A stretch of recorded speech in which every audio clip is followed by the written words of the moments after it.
Hello दोस्तों, good morning, नमस्कार। आप सभी का स्वागत है आप सभी के अपने यूट्यूब चैनल परीक्षा की शिक्षा में। उम्मीद करता हूँ, आशा करता हूँ कि आप सभी जो है स्वस्थ है, कुशल मंगल है, अपनी तैयारी जो है बढ़िया और अच्छे तरीके से आप सभी लोग कर रहे हैं। जो भी क्लास में फर्स्ट टाइम आए हैं, पहली बार आए हैं, नए हैं, उन सबको बता दिया हमारे यहाँ पे जो है आपकी बीएड प्रवेश परीक्षा 2026 की जो आपकी तैयारी है तो डेली बेसिस पे रेगुलर करवाई जा रही है। तो जिसे भी तैयारी पूरी करनी है, कंप्लीट करनी है, चैनल को सब्सक्राइब करके आप लोग हमारे साथ जुड़ जाइएगा। क्लास का समय देखिए, जीके जीएस की जो है सुबह 10 बजे डेली बेसिस पे देखने को मिलती है। रीजनिंग की क्लास जो दोपहर को 1 बजे, कला की जो क्लास है शाम को 4 बजे, हिंदी की जो क्लास है शाम को 7 बजे आप सभी को देखने को मिलती है। आपसे को इसी टाइम पर क्लासेस जुड़ के तैयारी को पूरा कंप्लीट करना। नीचे डिस्क्रिप्शन आप चुका इंस्टाग्राम टेलीग्राम का लिंक मिलेगा, तो इंस्टाग्राम पे फॉलो करेंगे, टेलीग्राम चैनल को join Telegram channel daily basis पे क्लास का अपडेट, एग्जाम का अपडेट, जो पीडीएफ वगैरह है आपको यहाँ पे मिल जाएगा। तो आप लोग जो है टेलीग्राम चैनल को ज्वाइन कर लीजिएगा। चलिए क्लास स्टार्ट करें बिना किसी देरी के। एक एक क्वेश्चन आपके एग्जाम के लिए बहुत इंपॉर्टेंट, ध्यान से एक एक क्वेश्चन को देखेंगे, समझेंगे, फिर उसका उत्तर देने की कोशिश करते हुए आगे बढ़ेंगे। ठीक है। क्लास स्टार्ट करने से जिसने अभी तक क्लास को लाइक नहीं किया लाइक करेंगे, शेयर नहीं किया शेयर करेंगे, और जिसने अभी तक चैनल को सब्सक्राइब नहीं किया सब्सक्राइब कर लीजिएगा। ठीक है। चलिए पहला क्वेश्चन दिया गया 26 नंबर से क्लास स्टार्ट हो रही है। शक्ति का एसआई मात्रक क्या है? बॉयल है, वॉट है, न्यूटन है, पास्कल है? बताइए। शक्ति का एसआई मात्रक क्या है? तो शक्ति का एसआई मात्रक देखा जाएगा तो आपका ऑप्शन नंबर बी राइट होगा, वॉट। ठीक है। बल का मात्रक आपका न्यूटन होता है और दाब का मात्रक आपका पास्कल होता है। क्लियर है। शक्ति का वॉट, बल का न्यूटन और दाब का पास्कल हो जाएगा। ठीक है, ऐसा ही मात्रक। अगले क्वेश्चन को देखेंगे 27 नंबर। निम्नलिखित में से कौन सा एक कोयले का प्रकार नहीं है? एंथ्रासाइट, लिग्नाइट, पीट या लौह उल्का? कौन सा कोयले का एक प्रकार नहीं है? तो लौह का उल्का। ठीक है, लौह उल्का जो है कोयले का एक प्रकार नहीं है, तो ऑप्शन नंबर डी जो दिया गया राइट आंसर होगा। ठीक है। एंथ्रासाइट, लिग्नाइट और पीट जो है कोयले के किस्में हैं। ठीक है। एंथ्रासाइट सर्वोत्तम प्रकार का कोयला होता है, लिग्नाइट भूरा कोयला एवं पीट कोयला सबसे निम्न कोटि का कोयला होता है। ठीक है। चलिए 28वां प्रश्न दिया गया, विश्व के प्रथम सुपर कंप्यूटर का नाम क्या है? विश्व के प्रथम सुपर कंप्यूटर का नाम क्या है? तो विश्व के प्रथम सुपर कंप्यूटर का नाम आपका जो क्या है? तो CDC 6600 है। ठीक है। CDC 6600। क्लियर। सुपर कंप्यूटर आम कंप्यूटर की तुलना में काफी तीव्र गति से चलते हैं। वर्तमान में नहीं वन यानी कि चीन का विश्व में सबसे तीव्र सुपर कंप्यूटर स्थित है। ठीक है। 29 नंबर है, कोहरा, बादल, कुहासा रिक्त स्थान के उदाहरण है किसके? कोहरा, बादल, कुहासा जो है किसके उदाहरण है? तो देखिए ये सभी जो है एरोसॉल के। ठीक है। ऑप्शन नंबर जो आपका ये दिया गया आपका राइट आंसर, कोहरा, बादल, कुहासा जो है एरोसॉल के उदाहरण है, तो ऑप्शन नंबर ए वाला राइट हो जाएगा। क्लियर सभी को। ओस, कोहरा, कुहासा और बादल संघनन की प्रक्रिया से बनते हैं तथा ये जो है संघनन के रूप होते हैं। चलिए 30 नंबर प्रश्न, निम्नलिखित में से अनबुझे चूने का रासायनिक सूत्र क्या बताइए? निम्नलिखित में से अनबुझे चूने का रासायनिक सूत्र क्या है? तो अनबुझे चूने का रासायनिक सूत्र अगर देखा जाएगा तो क्या हो जाएगा बताइए?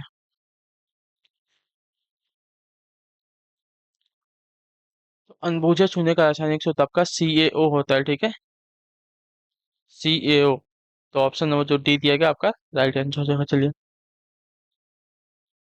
31 वर्ष 1973 के चिपको आंदोलन के अग्रणी नेता कौन थे बताइए? वर्ष 1973 के चिपको आंदोलन के अग्रणी नेता कौन थे?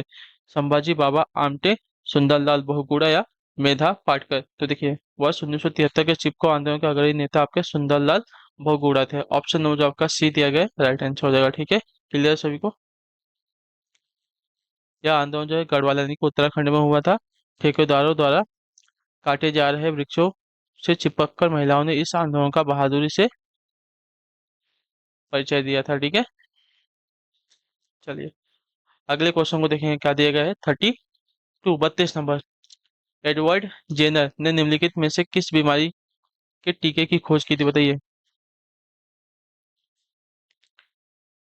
एडवर्ड जेनर ने जो है निम्नलिखित में से किस बीमारी के टीके की खोज की थी? तो इसका राइट आंसर आपका हो जाएगा यहाँ पे चेचक के। ठीक है। ऑप्शन नंबर जो आपका सी देगा आपका राइट आंसर हो जाएगा। एडवर्ड जेनर ने जो है चेचक बीमारी के टीके की खोज की थी। अगले क्वेश्चन को देखेंगे क्या देगा। 33 नंबर। द विडफॉल के लेखक या लेखिका कौन है? द विडफॉल के लेखक या लेखिका कौन है? तो द विडफॉल की अगर बात की जाएगी तो इसका राइट आंसर हो जाएगा दीक्षा बसु। ठीक है। इसके लेखक हैं, लेखिका हैं, ठीक है। द बिटफॉल की लेखिका हमारी दीक्षा बसु है, तो ऑप्शन नंबर हमारा सी जो दिया गया है, सही उत्तर हो जाएगा। चलिए 34 34 नंबर, दिल्ली में अलाउद्दीन खिलजी के शासनकाल की अवधि क्या थी, बताइए। दिल्ली में अलाउद्दीन खिलजी के शासनकाल की अवधि हमसे पूछा है, क्या थी इसकी अवधि। तो इसकी अवधि थी 1296 से लेकर 1316 ईस्वी तक, ठीक है। ऑप्शन जो आपका ए दिया गया आपका सही उत्तर है। दिल्ली में अलाउद्दीन खिलजी के शासनकाल की अवधि आपकी 1296 से लेकर 1316 ईस्वी तक थी। उसने जो है सैनिकों को नगद वेतन दिया तथा पहली बार जो है अस्थाई सेना रखी। वह अपने बाजार नियंत्रण के लिए जाना जाता है। उसका साम्राज्य जो है अफगानिस्तान से लेकर उत्तर मध्य भारत तक फैला था। अलाउद्दीन खिलजी जो है दिल्ली सल्तनत के खिलजी वंश का दूसरा शासक था। चलिए 35 35 नंबर, पाल साम्राज्य भारत के किस हिस्से से संबंधित, बताइए। पाल साम्राज्य जो है भारत के किस हिस्से से संबंधित, तो पाल साम्राज्य की बात करेंगे तो आपका राइट आंसर हो जाएगा पूर्वी हिस्से से संबंधित है, ठीक है। बंगाल से संबंधित था। अर्थात इसका परिवार जो है, इसका विस्तार जो है पूर्वी भारत में था। इस साम्राज्य की स्थापना आपकी गोपाल ने 750 ईस्वी में की थी, ठीक है।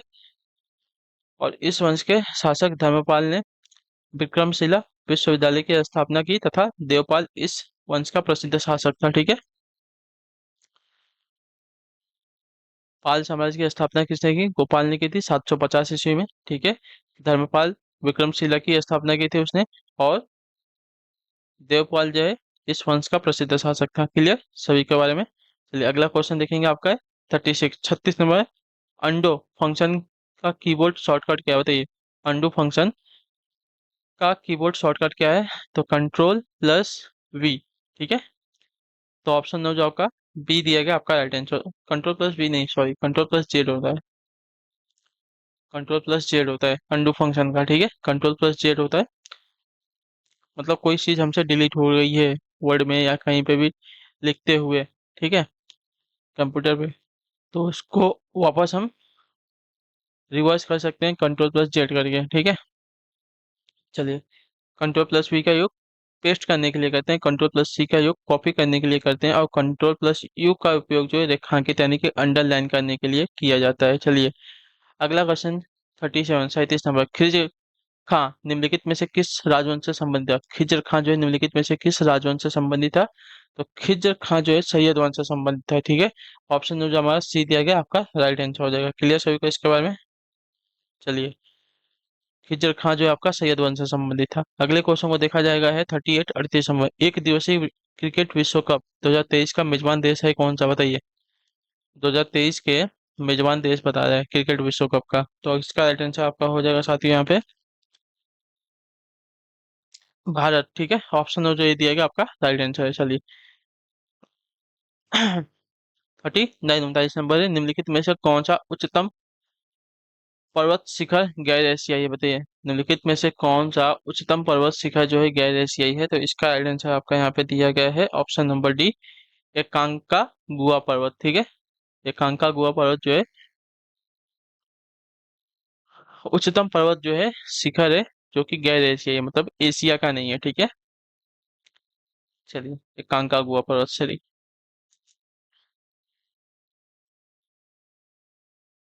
कांगागुआ पर्वत जो है गैर एशियाई पर्वत है, अर्थात एशिया से बाहर विश्व का सबसे ऊंचा पर्वत शिखर आपका है यह दक्षिण अमेरिका की एंडीज पर्वतमाला का सबसे ऊंचा पर्वत है तथा अर्जेंटीना में स्थित है, ठीक है। अगला क्वेश्चन 40 नंबर, क्या देगा, निम्नलिखित में से कौन सा कंप्यूटर का डेटाबेस सॉफ्टवेयर नहीं है, ठीक है। एम एस एक्सेस, तो मेरे ख्याल से ये वाला ही राइट हो जाएगा, पहला वाला। नहीं, एम एस एक्सेस दिया गया है, रॉक्स प्रो दिया गया, ओरेकल दिया गया, एम एस वर्ड दिया, अच्छा एम एस वर्ड होगा, ठीक है। एम एस वर्ड जो हमारा डेटाबेस सॉफ्टवेयर नहीं है, ठीक है, मतलब यहाँ पे डेटा स्टोर नहीं होता है। क्लियर। चलिए 41 41 नंबर, निम्नलिखित में से कौन ओपन सोर्स सॉफ्टवेयर नहीं है। ओपन सोर्स सॉफ्टवेयर कौन सा नहीं है, Linux, Microsoft office, Mozilla Firefox या एंड्रॉयड, तो माइक्रोसॉफ्ट ऑफिस, ठीक है। माइक्रोसॉफ्ट ऑफिस आपका ओपन सोर्स सॉफ्टवेयर नहीं है, ठीक है। तो ऑप्शन नंबर बी हमारा सही उत्तर होगा। चलिए अगले क्वेश्चन को देखेंगे 42 42 नंबर, निम्नलिखित में से कौन सा दुनिया में सबसे ज्यादा ऊंचाई वाला झरना है, ठीक है। निम्नलिखित में से कौन सा दुनिया में सबसे ज्यादा ऊंचाई वाला झरना है, हमसे पूछा है। तो सबसे ज्यादा ऊंचाई वाले झरने की अगर बात की जाएगी तो इसका सही उत्तर आपका हो जाएगा यहाँ पे एंजिल है, ठीक है। एंजिल झरना जो है सबसे ज्यादा ऊंचाई वाला झरना है दुनिया का, ठीक है। तो ऑप्शन नंबर जो है डी दिया गया आपका सही उत्तर होगा। चलिए अगले क्वेश्चन को देखेंगे। 4343 मोहम्मद गौरी कब पृथ्वीराज तृतीय से पराजित हुआ था। मोहम्मद गौरी जो है कब पृथ्वीराज तृतीय से जो है पराजित हुआ था। तो मोहम्मद गौरी जो है पृथ्वीराज तृतीय से पराजित हुआ था वर्ष 1191 में, ठीक है। 1191 में जो है मोहम्मद गौरी पृथ्वीराज तृतीय से पराजित हुआ था, ठीक है। चलिए अगले क्वेश्चन को देखेंगे। 44 नंबर क्या दिया गया है। पौधों के लिए उत्तर प्रदेश में स्थित सारनाथ क्यों महत्वपूर्ण है, बताइए। पौधों के लिए जो उत्तर प्रदेश में स्थित सारनाथ क्यों महत्वपूर्ण है। तो देखिए ज्ञान प्राप्त करने के बाद भगवान बुद्ध ने सारनाथ में अपना पहला उपदेश दिया था, इसकी वजह से, ठीक है। तो ऑप्शन नंबर जो डी दिया गया राइट आंसर हो जाएगा। क्लियर। चलिए नेक्स्ट देखेंगे। 45वां प्रश्न क्या देगा। प्रसिद्ध संगीतकार उस्ताद बिस्मिल्लाह खां किस संगीत वाद्य यंत्र से संबंधित थे, बताइए। प्रसिद्ध संगीतकार उस्ताद बिस्मिल्लाह खां जो है किस संगीत वाद्य यंत्र से संबंधित है। तो इनका संबंध जो है शहनाई से है। तो ऑप्शन नंबर हमारा डी जो दिया गया राइट आंसर है। चलिए अगला है 30 नहीं 46 नंबर, 46 नंबर है। हिंदी नाटक अंधेर नगरी के रचयिता कौन है, इसके बारे में मैंने आपको बताया, ठीक है। अंधेर नगरी इसके रचयिता कौन है। तो अंधेर नगरी के रचयिता आपका भारतेंदु हरिश्चंद्र है। ऑप्शन नंबर हमारा बी वाला राइट होगा। चलिए अगला प्रश्न देखेंगे क्या दिया गया है। 47 है, 47 नंबर। रिक्त स्थान ने घोषणा की है कि उसने कैंसर विरोधी दवाओं सहित भारतीय दवाओं पर टैरिफ को कम करने पर भारत के साथ समझौता किया है। किस देश ने यह किया है। तो यह कि देश चीन ने किया था, ठीक है। चीन ने घोषणा की थी कि उसने कैंसर विरोधी दवाओं सहित भारतीय दवाओं पर टैरिफ को कम करने पर भारत के साथ जो समझौता किया है। तो ऑप्शन नंबर हमारा जो डी दिया गया है राइट आंसर हो जाएगा। 48 48 में कवयित्री महादेवी वर्मा का जन्म जो है किस शहर में हुआ था, बताइए। तो इनका जो जन्म है आपका फर्रुखाबाद में हुआ था, ठीक है। ऑप्शन नंबर हमारा जो डी दिया गया है राइट आंसर होगा। कवयित्री महादेवी वर्मा का जो जन्म है फर्रुखाबाद शहर में हुआ था, ठीक है। चलिए अगला है आपके सामने है 49वां प्रश्न। क्या देखें। इनमें से कौन सा विकल्प जो है सही ढंग से मेल नहीं खाता है। कौन सा सही ढंग से मेल नहीं खाता है। 1333 ईस्वी में इब्न बत्ता भारत पहुंचा था, सही बात है। 1506 में गुरु नानक का जन्म नहीं हुआ था, ठीक है। ये आपका गलत दिया गया है। 1506 नहीं है इनका जन्म। इनका जो जन्म हुआ था 1469 में हुआ था, ठीक है। 1469 में इनका जन्म हुआ था, ठीक है। बाकी 1290 ईस्वी में मार्को पोलो ने भारत का दौरा किया था, सही बात है। 1498 ईस्वी में वास्को डी गामा कालीकट में आया था, ये भी सही है, ठीक है। चलिए अगला क्वेश्चन देखेंगे।